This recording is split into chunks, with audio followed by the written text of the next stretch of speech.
TV의 시청자 여러분 안녕하십니까? 오늘 시간에는 북한 노동신문을 이제 분석해서 우리 대한민국 언론과 또 학계를 통해서 우리 국민들에게 알려주시는 정교진 통일준비연구소 소장님을 이 자리에 모시고 북한 노동신문의 어떤 동향, 특징에 대해서 분석해 보도록 하겠습니다. 우선 그 정교진 박사님을 이 자리에 모셨는데요.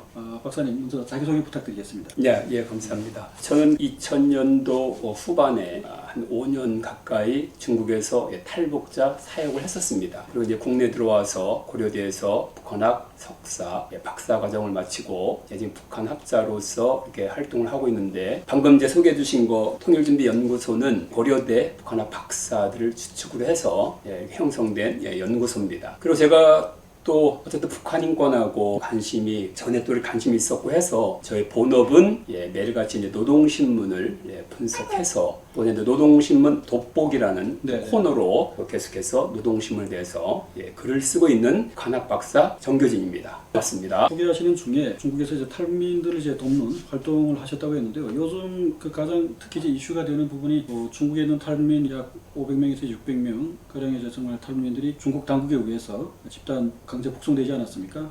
그 문제로 인해서 대한민국뿐만 아니라 국제사회가 지금 정말 공분을 사고 있는 그런 중국의 어떤 그 행위에 대해서 우리가 규탄도 하고 있고, 또 박사님께서도 정말 이제 탈북민 구출을 위한 활동을 또 중국에서도 하셨지만 최근에도 이제 많이 진행하시는 걸로 알고 있는데요. 그 부분에 대해서 먼저 짧게 이제 우리 시청자분들께 좀 설명을 하고 넘어가시면 좋겠습니다. 저희 북한 인권 민간 단체 협의회가 결성된 지 창립된 지 이제 우리가 9월 20일 날 됐으니까 이제 얼마 되지 않았습니다. 그리고 그 전에 저희가 통일준비연구소가 처음에 저희들이 이제 개소식을 최근에 했지만, 처음에 우리가 이제 연구소가 한 세미나가 재중탈북민 강제북송 저지 긴급 세미나였습니다. 그런데도 불구하고 어쨌든 저희들이 그 세미나도 마치고 그 다음에 이제 8월 16일은 중국 대사관 앞에 가서 그들을 절대 보내면 안 된다. 그래서 이제 규탄대회도 하고 저지운동도 했는데, 말씀하신 것처럼 한 600명 정도가 지금 이렇게 강제로 북송된 상태입니다. 또 이제 연말에는 이제 한중일 정상회담 얘기도 이제 솔솔 나오고 있는데요. 이런 기회를 빌어서 우리 정부가 좀 더 이제 적극적으로 외교력을 발휘해서 잡혀간 분들의 어떤 처우라든지 이런 것들도 이제 정말 이분들이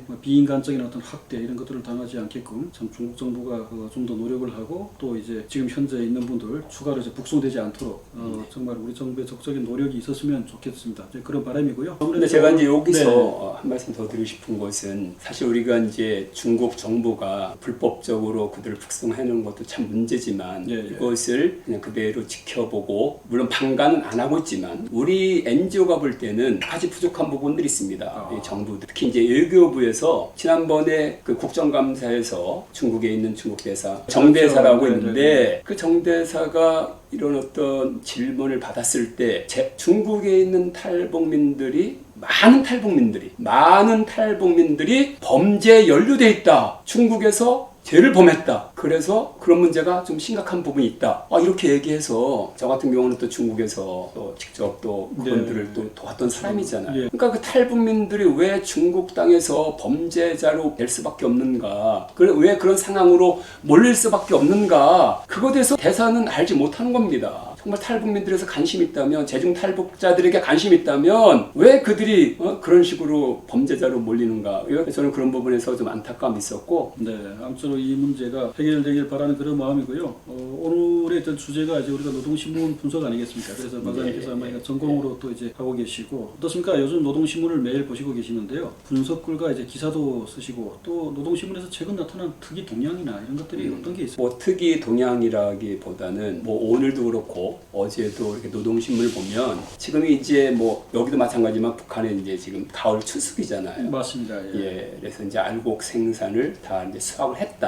어제 신문 같은 경우는 제 일면 기사에 함경북도에 대해서 이렇게 나오더라고요. 그러면서 선진 영농 기법을 활용해서 빨리 이렇게 수확을 하게 됐다. 다른 해보다 한 10일 정도를 먼저 씨를 뿌렸다라고 나오더라고요. 강냉이하고 모내기를 5월 말에 했다라고 이제 10일 10일 정도 먼저 빨리 했다라고 나오더라고요. 그러니까 당연히 10일 먼저 수확할 수 있는 거고, 또 선진 그 농법에 대해서 설명하면서 쭉 보니까 그냥 하우스 재배 아니면 비닐을 씌워서 하는 부분들 그 정도로 얘기하면서 이제 그 선진 농법이라고 얘기하는데, 근데 결론적으로 보면 김정은의 탁월한 영도력으로 인해서 이번에 이렇게 생산하게 됐다. 근데 재밌는 사실은 뭐냐면 그 다른 일면 기사 보게 되면 네. 평안남도, 강원도, 함경남도에 대해서 나오는데 거기는 알곡 생산 목표를 초과 달성했다. 이렇게 나오는데 함경북도는 초과 달성했다라는 말이 없습니다. 예를 들어서 저는 노동신문을 보면서 어떤 분들은 이건 다 선전이다, 다 속이는 거다 뭐 이렇게 하지만 노동신문은 나름대로 거기에서 우리가 진실성을 찾아볼 수 있습니다. 그래서 알곡 생산은 아시는 것처럼 어떤 인민경제 발전 12개 중요 고지가 있지 않습니까? 예. 고지 점령. 근데 알곡이 이제 첫 번째 고지, 두 번째가 전력, 세 번째가 이제 석탄인데, 어쨌든 알곡 생산에 대해서는 어쨌든 지금 우리 기사들 보면 아직도 중국이 지금 심각한 식량난에 돌입했다라고 나오잖아요. 예. 근데 2022년을 보게 되면 총 생산량이 350만 톤 되더라고요. 북한 말씀하시는 거죠? 북한이죠, 북한. 네, 350만 톤. 그래서 약 150만 톤이 분량이 이제 부족한데 네. 50만 톤은 이제 중국에서 수입해왔고, 근데 요번에 뭐 아주 풍작이라고 네. 계속해서 대대적 선전하고 있고, 또 이렇게 사진 같은 거 보면 이 벼 있잖아요. 거의 뭐 이렇게 벼자루를 엄청 그렇죠. 높게 쌓아놓고 그러니까 이만큼 많이 여기 많이 거뒀더렸다. 네. 태풍 피해는 보긴 봤지만 다른 때보다는 조금 잘 된 부분이 있는 것 같더라고요. 그래서 어쨌든 뭐 하지만 그래도 뭐 항상 늘 150만 톤 정도 부족했는데 그 정도는 아니더라도 그래도 지금 부족한 상황이다. 이번에 이제 어쨌든 푸틴하고 김정은하고 이번에 북러 정상회담을 이제 김정은이가 러시아 가서 했지 않습니까? 근데 이제 뭐 우리 기자님께서는 물론 무기 거래만 했다고 보시지는 않을 겁니다. 저도 마찬가지로 북한이 물론 이제 정상회담 하기 전에 이미 많은 재래식 무기를 폭탄하고 탄하고 해서 이 컨테이너 박스를 엄청나게 많이 해서 보낸 거 이미 기사화 됐는데, 그러면은 러시아 측에서는 군사 과학 그런 어떤 전략 무기 뭐 이런 것만이 아니라 식량까지도 조금 보내지 않았을까, 저는 이제 그렇게 생각해 보고, 어쨌든 요번에 아까 이제 12개 고지 점령 중에 첫 번째 고지가 이제 알곡 생산인데, 이게 이제 김정은이가 딱 명령을 내린 거잖아요. 맞습니다. 김정은이 요즘에 이제 김정은 이제 주의가 계속해서 노동신 많이 나오고 있거든요. 네. 김정은 이제 주의란 말은 아직 나오지 않습니다. 김정은 혁명 사상이라고 나오는데, 이제 김정은 혁명 사상이 구체적으로 무엇인가, 대표적으로 무엇인가라고 요즘에 뭐 이렇게 학자들 간에 이렇게 분분한 것 같은데, 노동신문을 보게 되면 노동신문에서 여러 차례로 지금 그 부분에 대해서는 이미 이렇게 적시한 바가 있습니다. 그래서 가장 대표적인 것이 새 시대 5대 당건설 노선이거든요. 근데 이 새 시대란 말은 바로 김정은 시대, 김정은 조선을 가리키는 겁니다. 농촌을 현대화시키는 거, 농촌을 잘 살게 하는 거, 그 부분에서 이제 알곡 생산이 포함되는 부분이잖아요. 그렇죠. 그러니까 살을 걸고 부분을 해야 되는데, 그래서 우리가 이만큼 뭐 잘 됐습니다라고 또 거짓 보고 날릴 거 아니에요. 이상기후 현상도 뭐 좀 덜했고. 그러니까 최근에 한두 달 사이에는 계속해서 김정은을 위대한 수령으로 계속 지칭하고 있습니다. 사실 뭐 아시는 거 그죠?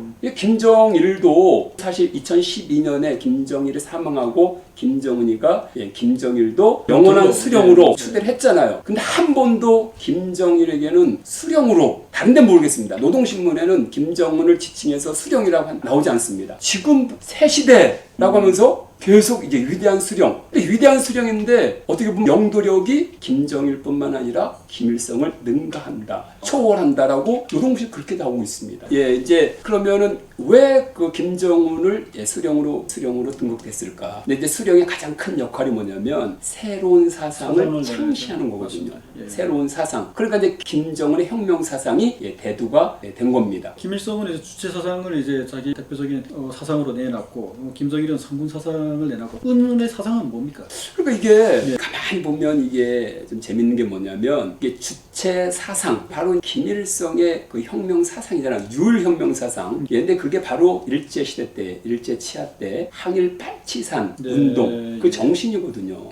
그래서 이제 2021년 당규약을 보게 되면 딱 나옵니다. 조선노동당은 항일 투쟁부터 네. 출발한 주체 사상이라고 딱 나옵니다. 딱 거기서 못을 박습니다. 그래서 주체 사상이 바로 김일성의 항일 8.73부터 시작됐다는 것을 우리 이제 부인할 수가 없습니다. 그러면 김정은이 이제 둘을 다 독식을 하고 있고 이게 어떤 뭐 김정은의 권위, 권력 강화로 이제 해석될 수 있는 것인지 아니면 뭐 북한 체제의 어떤 불안정성이 더 가중됐다고 볼 수 있나요? 제가 지금 북한의 지금 어떻게 보면 지금 현재 민생, 네네. 민심, 어떤 민심들을 이렇게 보면서 북한 주민들이, 인민들이 지금 이렇게 철저하게 앞으로 순응하고 따르고 이런 상황은 아닌 것 같은데. 근데 노동신문을 보면 재밌는 내용이 나오는데 지금 이제 당 일꾼들에게 노동신문 내용을 보면요, 노동자와 어떤 농장원들 그들을 대상으로서 어떤 그들에게 어떤 주입시키고 이런 게 별로 없습니다. 다 당일꾼들을 향해서. 그래서 너희들이 먼저 솔선수범해라. 너희들이 직접 노동력으로 너희들도 투입해라. 너희들도 노동해라. 그러면서 또 한 가지 나오는 게 솔선수범하면서 그 다음에 잘 따르지 않는 사람들, 잘 순응하지 않은